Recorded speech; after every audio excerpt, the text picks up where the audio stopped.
And we're live. And I liked it. I liked it. I liked it. Cut me off. All right. And we're back to the Big and Fat Show where I'm fat and he's big. Nope. I'm big. He's fat. See, that's where you got me going. And here we are a week after the Derby. And I tell you what, brother, my pockets ain't heavier. They ain't heavier. No. My picking names did not work out. My handicapping did not work out. But in retrospect, we recorded a Thursday night. He wasn't even in the race. But there's no way. It is true. There's no way I would have had that horse. Didn't make any difference. But congratulations to Rich Strike and all the connections. That was amazing. Oh, it was fun to watch. It was fun to watch. I was screaming at the TV because we had some numbers that were heading towards the top of the pack, and I got excited. And then all of a sudden, there's some movement in the back, and there's some zigging, and then there was some zagging, and this guy was shoving. I've never seen a jockey shove a neck so far down. He was trying to get that horse to run faster, and man, he did. And they said it was 80-1, and I was like, I didn't even know this guy existed. I mean, the whole thing, they didn't know till Friday morning that they were running Saturday. When we did the show, that horse was not even in. There was a late. My wife goes, so y'all didn't pick that one? I go, babe, he wasn't. When we did our selections Thursday night, he wasn't in the race. And she goes, y'all didn't change that? I go, we recorded Thursday night. There's no going back. I said, and besides that, I don't think he's going to pick the 21st entry into the Derby as potentially his winner when he's pretty much got his mind made up after 15 hours of video. I that's where I would think. But I mean, she goes, as soon as I found out, I was like, fuck. Because now you have to recompile everything. And I swear I looked at that horse for 15 minutes and there was nothing on the form that you could have picked. I think Tiz the Bomb, which was your selection as well as mine, he had beat the horse last time out by like 15 or 20 lengths. It was something like ridiculous. The horse really had no shot on form. Now, one of the things that I touched on was who gets the trip. Well, this horse got the trip. He basically never broke stride. Never. And that's major when you got 20 horses and you're navigating through them. And that jockey, he had never rode in the Derby. He rode a brilliant race. That horse got the trip. You got the 80-1. Yeah. I said 14 of the 20 that could win. And if one of the other 6 win, I wouldn't be surprised because I've seen it happen. It happened again, the longest shot ever in the Derby. Incredible. It's true.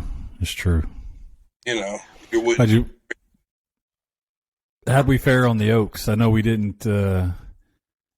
We had that one come in there that kind of ruined our super, but did we? How'd we do?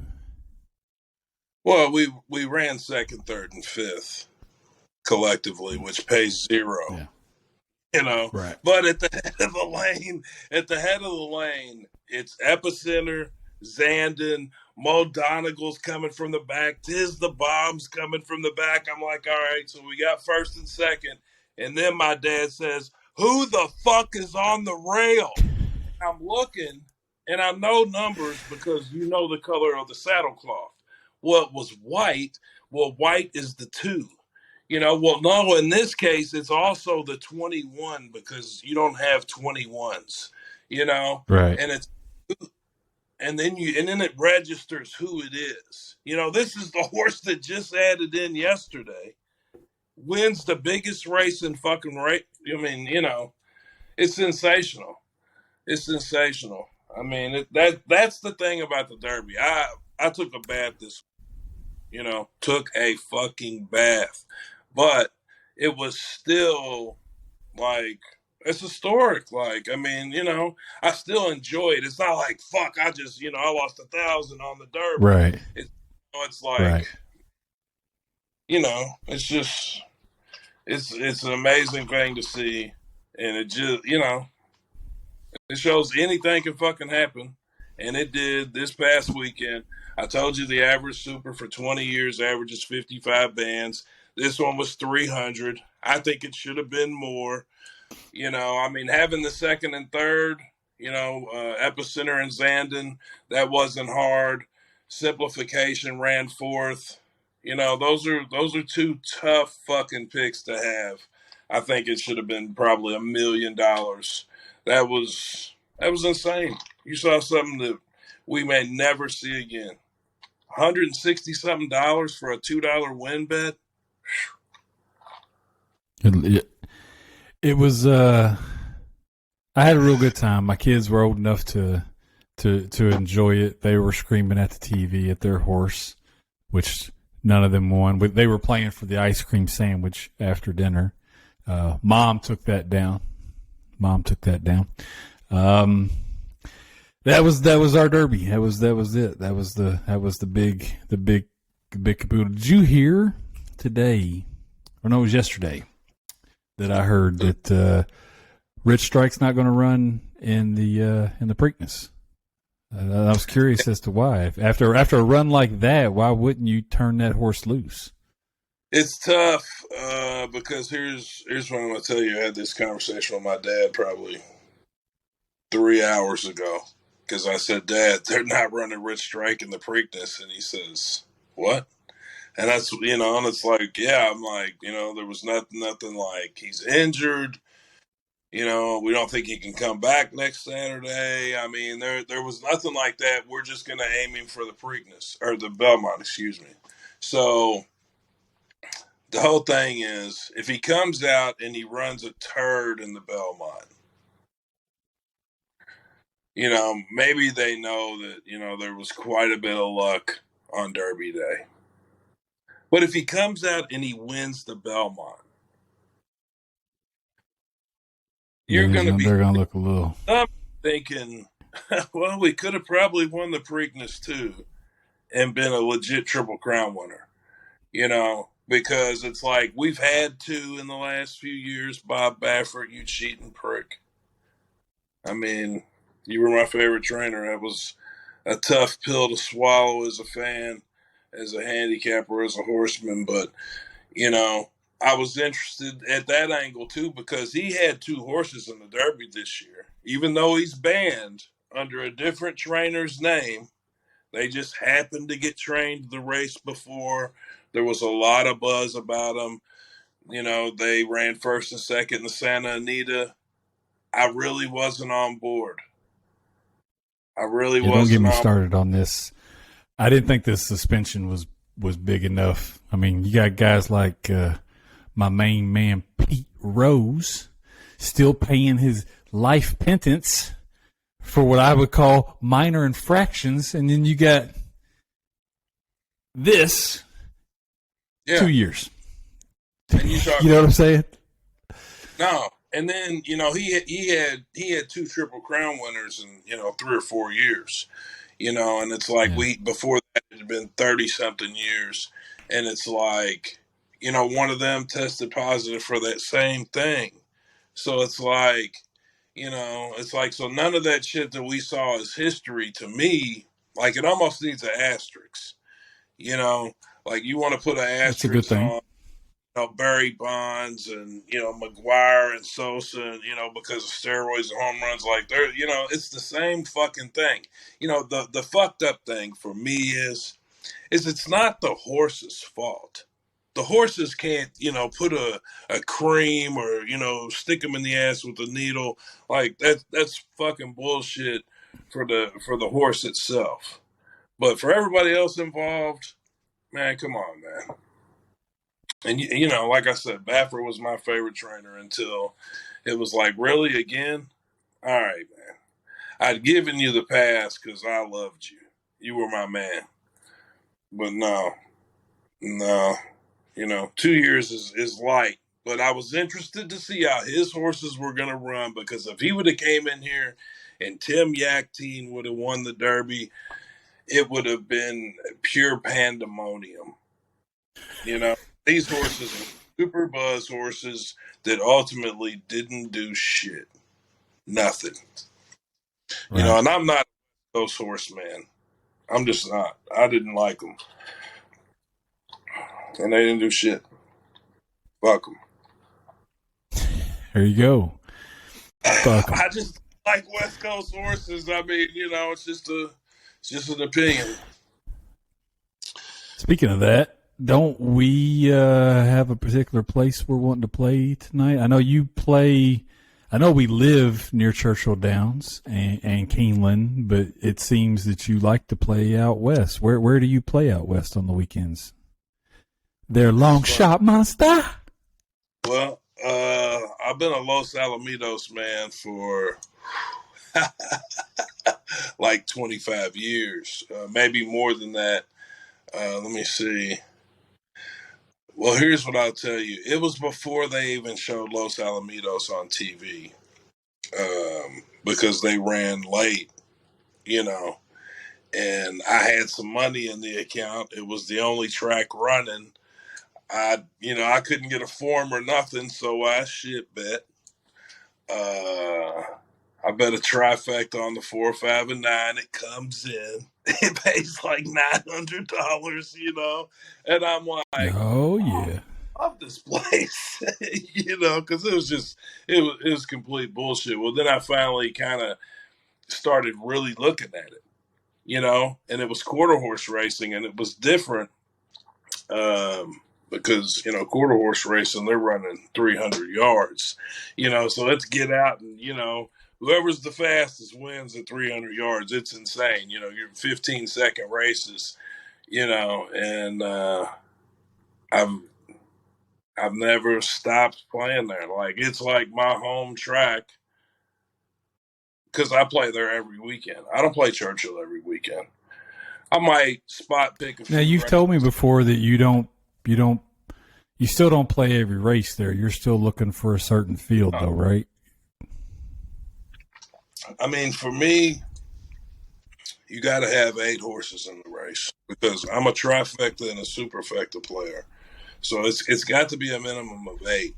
You can make money sometimes in 7 and 6 horse fields, but it's like the combinations are so little. You know, like if it's a 6 horse field, you literally have to beat the top 2 favorites, and you know, and it's got to come upside down where it's like the longest price on the board over the second longest price over the third longest. You know, it's got to come perfect. You know, and Right. then you can still clean up, but it's, you know, on average, I think 8 is the minimum. 10's probably about the perfect number, but Los Al anymore, you get a few 10 horse fields, but it might be weeks, you know, in between those. So at Los Al, I'm on 8 or more.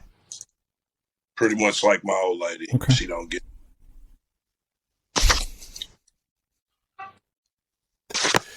You don't get it, folks. He's the long shot monster. Not the long shot monster. Oh, I'm sorry. I must have misread that big dick energy right now. I misread that. I thought you was throwing something else around. Yeah. Jesus. So if you want to get into it, we can get into it. Because I figured tonight, since we got more time, really hone in, if you don't mind, on at least a race. I don't need you to hone in on like you did in the Derby with your hunches and this and that, but more along the lines of teach me.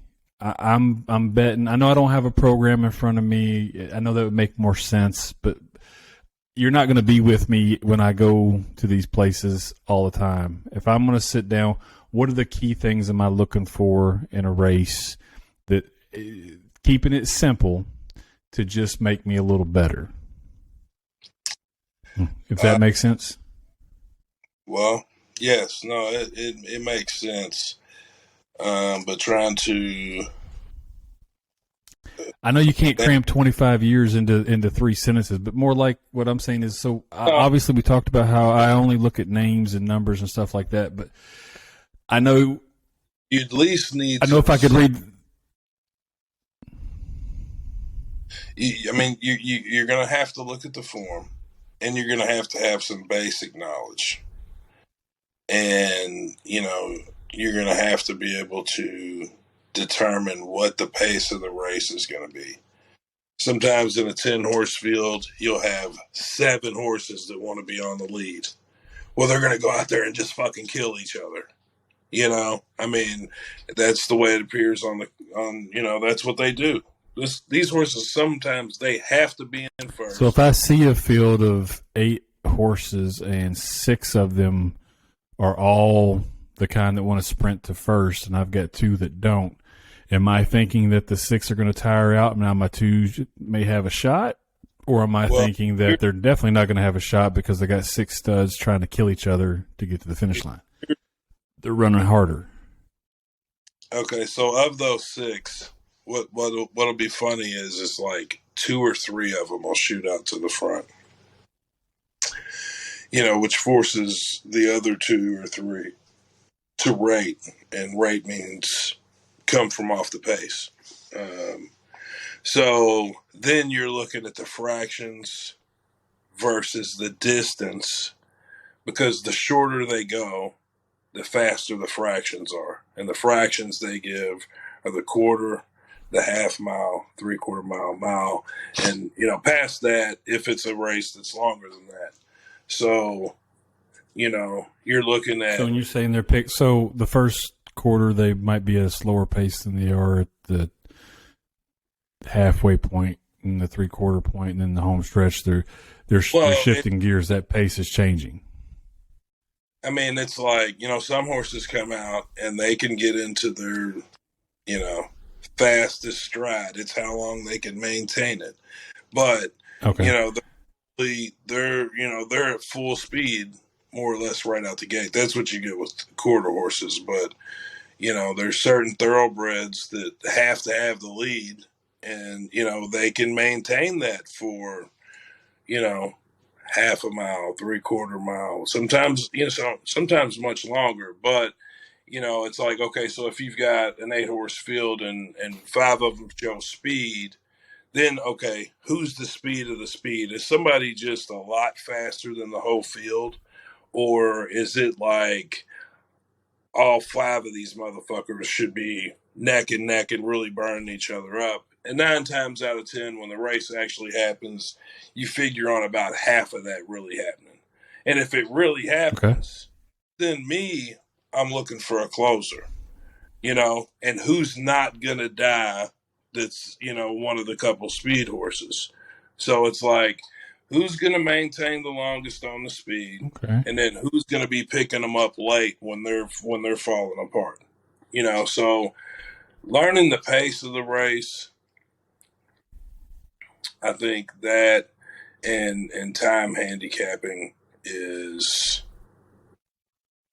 the biggest thing. If you're not going to go back and video handicapping, people don't, have time to do that. That takes time. You got to go back and watch, several races that are a couple minutes long, and it's right. painstaking. It's worth it. If you're unsure about, well, it says bumped, but did it really hurt my horse's chances? Sometimes it helps, get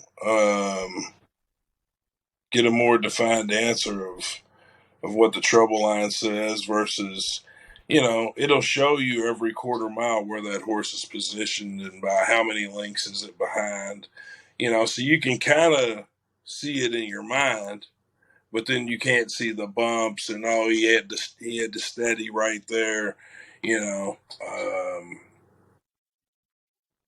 where if if those events don't happen, then the horse can run faster. Then, okay, it shows this time, but shit, she had a terrible trip. She could improve, enough to be in the, and to win. And how you look, and you're getting 10-1. That's something I'm going to be all over. I don't know. There's so many angles, but it's basics. I think if you can figure out the pace of the race, that's a lot of it. And then you can look and it's like, well, how does this horse do when he has pressure? It's a speed horse, and every time somebody's within a half length, that means they're pretty close.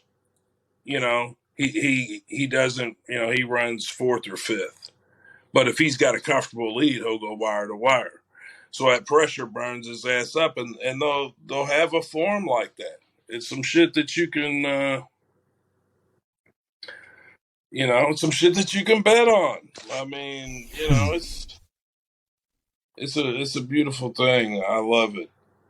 I mean, pace and time handicapping, and that's something that's right there on the form for you. I think that's gonna increase your chances, and it's something that it's in black and white. You don't have to look at the horse and be able to tell anything. But time handicapping is that's one of my main ingredients. I said they would go 201 in the Derby. They ended up going 202 and 3, which is it was like 202. At least a whole second slower, and that's 10 lengths slower. And it's like you said, when we're getting to the top of the lane and it's Epicenter and Zandon, and you're like, all right, who's coming in third? We've got the top two, And I knew I'd seen Mo Donegal. I knew I'd seen Tiz the Bomb, And when Dad said, "Who the fuck's on the rail?" I'm like, well, it's maybe the two, and we definitely don't have him. I think that was like Happy Jack or something, a horse that I threw out, honestly. But wow. But yeah, pace scenario, time handicapping, and that, shows the time they go every race at the distance. And, you can see where the horse sat every quarter mile of the race, without doing the video handicapping. That would help. Yeah. Yeah. But I mean, it's just like if you know apps. Well, next week when we do this next week, I will get a copy of whatever race card we're looking at, and I will try to do that myself and tell you what I think my super will be. We need before you tell me yours. We need a Marv the Telestrator so I can circle shit and draw arrows. We need a lot of stuff. We need an intro. We need some type of banner that says who we are. We need a studio we can record in so we can be face to face, because this would be so much better if we was kicking it and hanging out and doing the picks live instead of just teleconferencing. But I'm excited to be talking and learning is the easiest way, because it's the season, you know what I mean? And it's here, and it's only for a few more months, and I want to really enjoy it, unlike the previous 25 times I've tried it as an adult. No, we're gonna get some money. So I did 3 races tonight at Los Alamitos for Saturday evening card. The first of the 3 is the race. Which race? Say that again. The first. I didn't hear you. The first race? The first race. Straight maidens for 17,000 going 1,000 yards, which is basically 4.5 furlongs. But they do it like that so they can call it a quarter horse race, which gives them more options. Thoroughbreds and quarter horses can run this, and at Los Al, many times you have mixed fields. This race, I believe is all thoroughbreds. Yes, it is. But anyways, I ended up on the 5. Ball Road Must at 15-1. I just think 2 good efforts off the layoff. Clearly needed the first. The second runs a good third.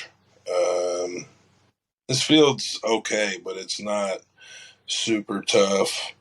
And at a price, I feel like definitely has a shot.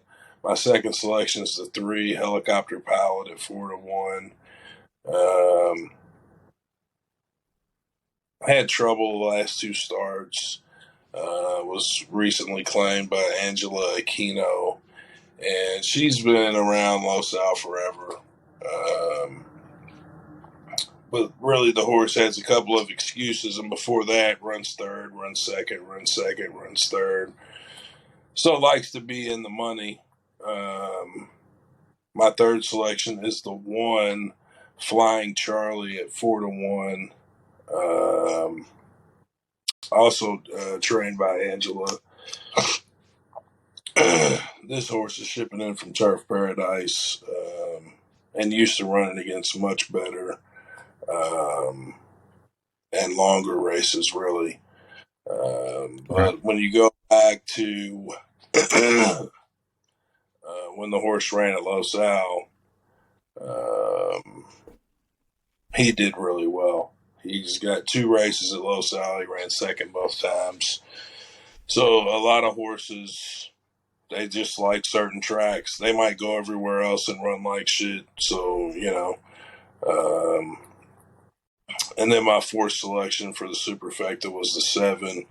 Unfortunately, I believe it is the 5-2 favorite. It's only a 3rd career effort. Last start was at Los Al, runs a good 3rd. Off slow, swung 4 wide, rallied, and ran 3rd by 1 3/4. And started the race 7th by 7 3/4. So made up a significant amount of ground. Wouldn't be surprising if that horse won, obviously, being the favorite. So to recap that again, that's the 5-3-1-7. Yeah.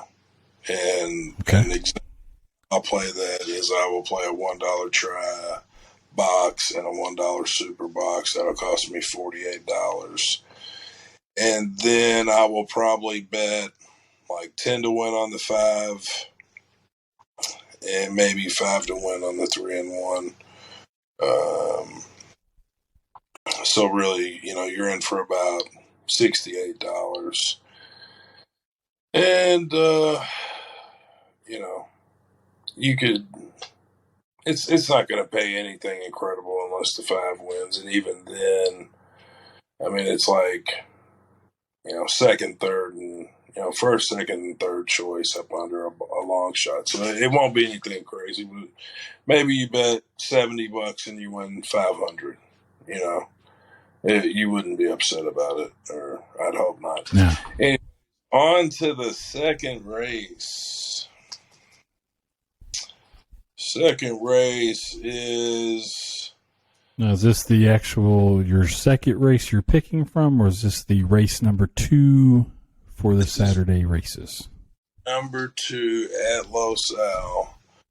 Going 4.5 longs. Non-winners at 2. $5,000 claiming race. My top selection is the number 7. LaCroix at 6-1. I'm very familiar with this horse, but very consistent overall. Last race on paper shows brief speed and then really just gives it up. The race before that, the horse runs second by 3/4. They went 52-1.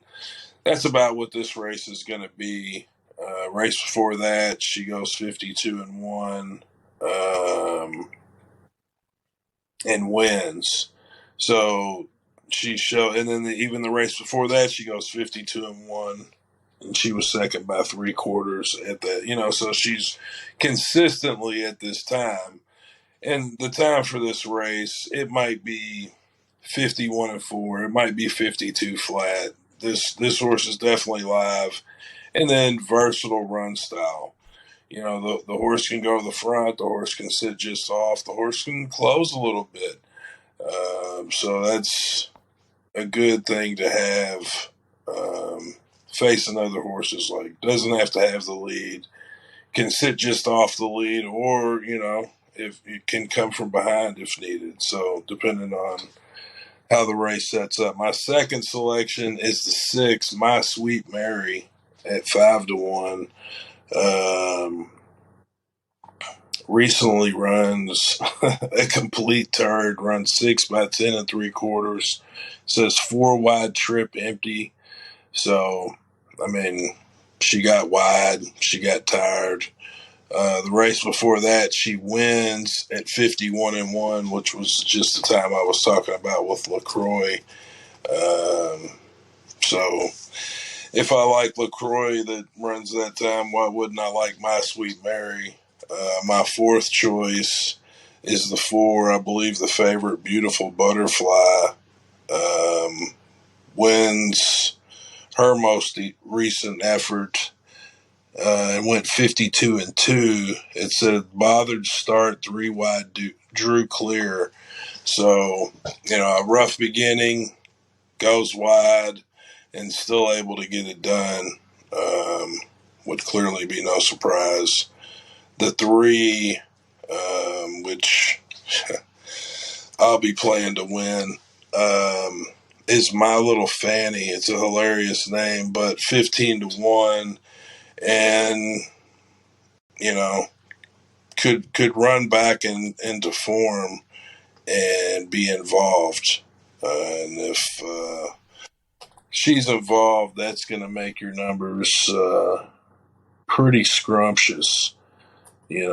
At one point, I almost had her as my top choice, and because she's had trouble her last 2 races. They're complete throwouts. Bump start, bumped early, last race, and then it says inside, bothered 3/16, saved third. So it's like the last 2 races are a throwout, and before that,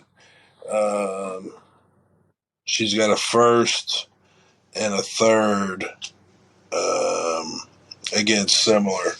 So spice it up a little bit there. So, recap. I threw out the 1, which is major, because that's your second choice. But the recap's 7, 6, 4, 3. You could win a decent amount of money there.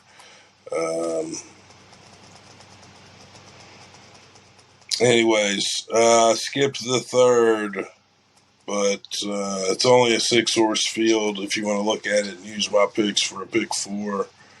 I've definitely got a couple of bombs. In the 4th race at Los Al Saturday night, this is my last and final race selections for the evening. I've got the 8 Kojo at 4-1 with Juan Sanchez aboard. A Don Farias trained. A Don just got out of prison. Real talk for cheating in horse racing, and he's back, and he's at the same track, which is amazing. So it's like, I know this guy cheats, and when he cheated before, it was so obvious, like, a horse would get so much better as soon as he claimed him, and he got caught. He did a few years, and now he's back at the same track he cheated at. But anyways, he's 4-1. My second choice is the 2. And the 2's name is Ray Ray at 9-2. Also trained by Don Farias. I didn't realize that. this horse is probably going to be on or near the lead. It's just whether old Ray can hold on or not. My third choice is the 3, Stay Happy at 2-1. I believe the favorite in the race. Just raced in April after being laid up since September. Left a lot to be desired. Ran 6 by 7.5. Second off the layoff, should run better. Has a ridiculous work, a 46 flat going 4 furlongs on April 16th, which shows this gelding has crazy speed. You don't see a lot of 46 works at 4 furlongs at Los Al. And then my final selection is the 5, Soul Prodigy at 4-1. Also wants to be pretty close to the lead. No major price plays in here, but I think return you a few bucks. Probably like the first, probably about 500. So the second race is where we want to be right. So recap those for me again. We got the first race, I know, with the 5, 3, 1, 7. Yep. What do we have in the second race? 7, 6, 4, 3. And in the fourth, and the fourth? In the fourth, we have 8, 2, 3, 5. And, if you want to play what I play $1 trifecta boxes. So box all 4 horses. That'll cost you $24. $1 superfecta box is the exact same. It's also $24. And then, I picked the longer shots to make a $10 or $20 win wager on.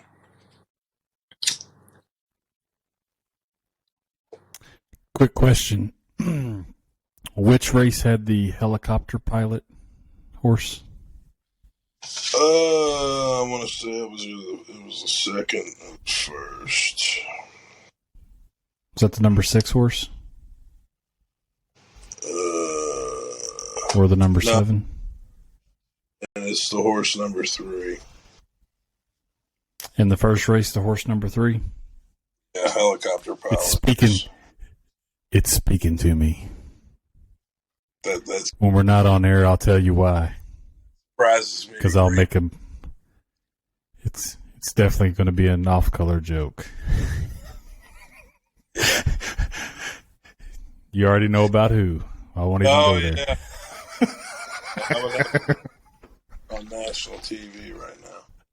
Yeah, I'll leave that alone on this. On this. Yeah. It's broadcasted.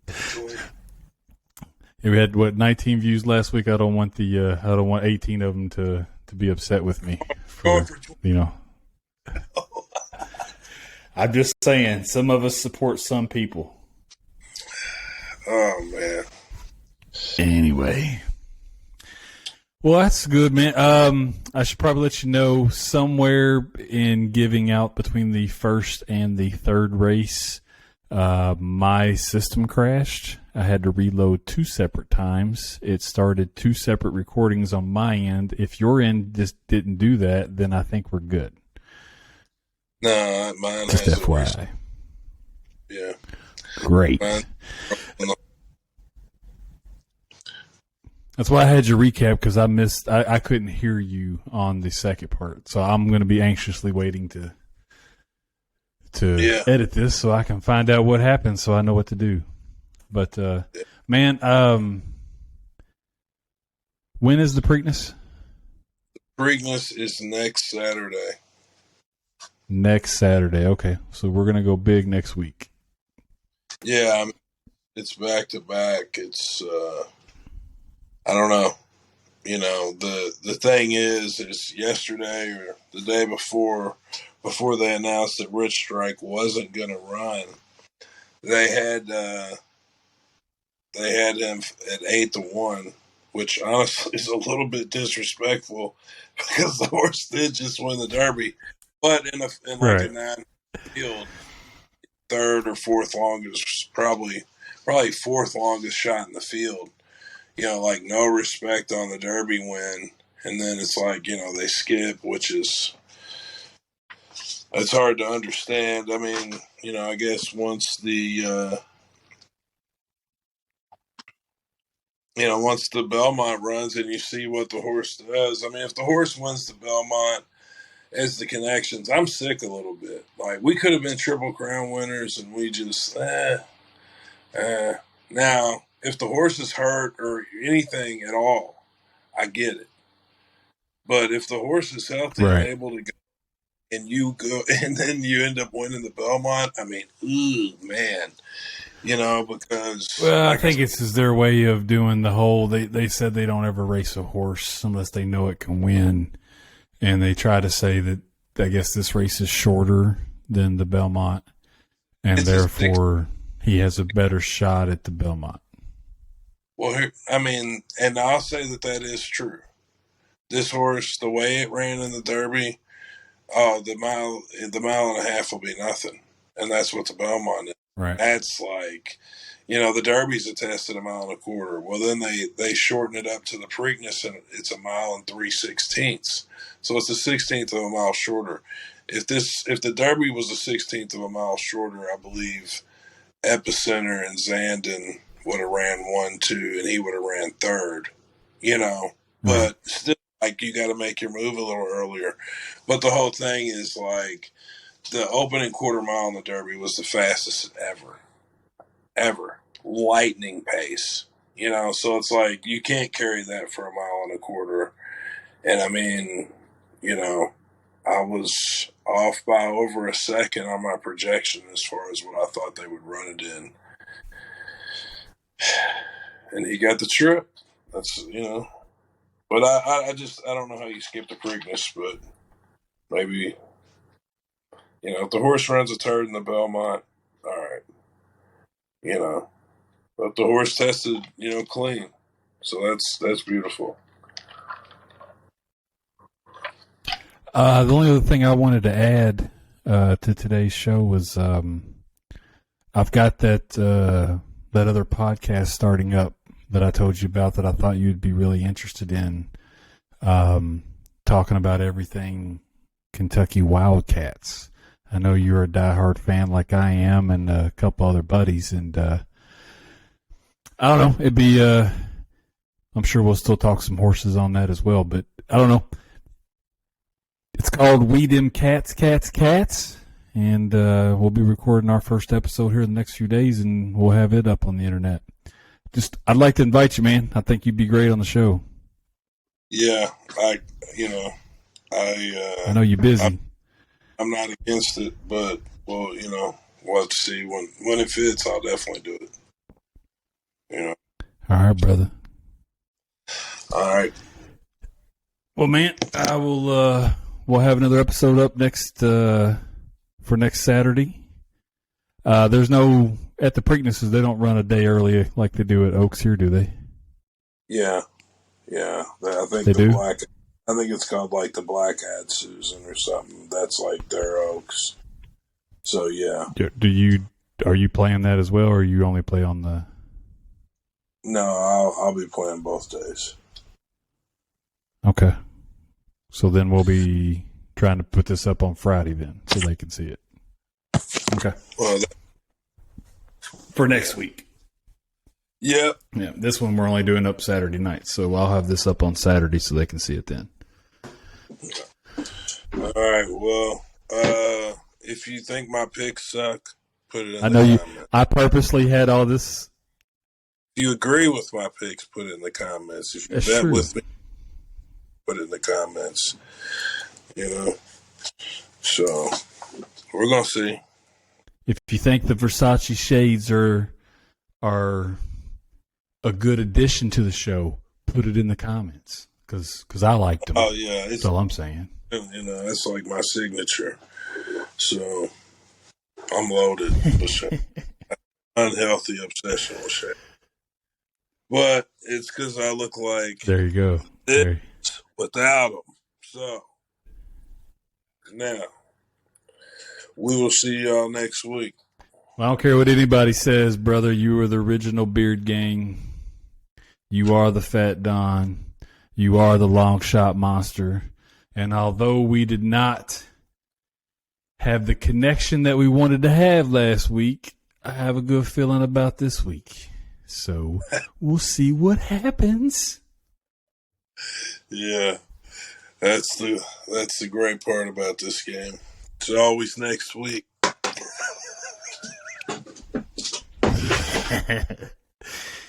There you go. All right, brother. Great. Well, till then, it's been the Big and Fat Show. I'm big, he's fat. Number 2.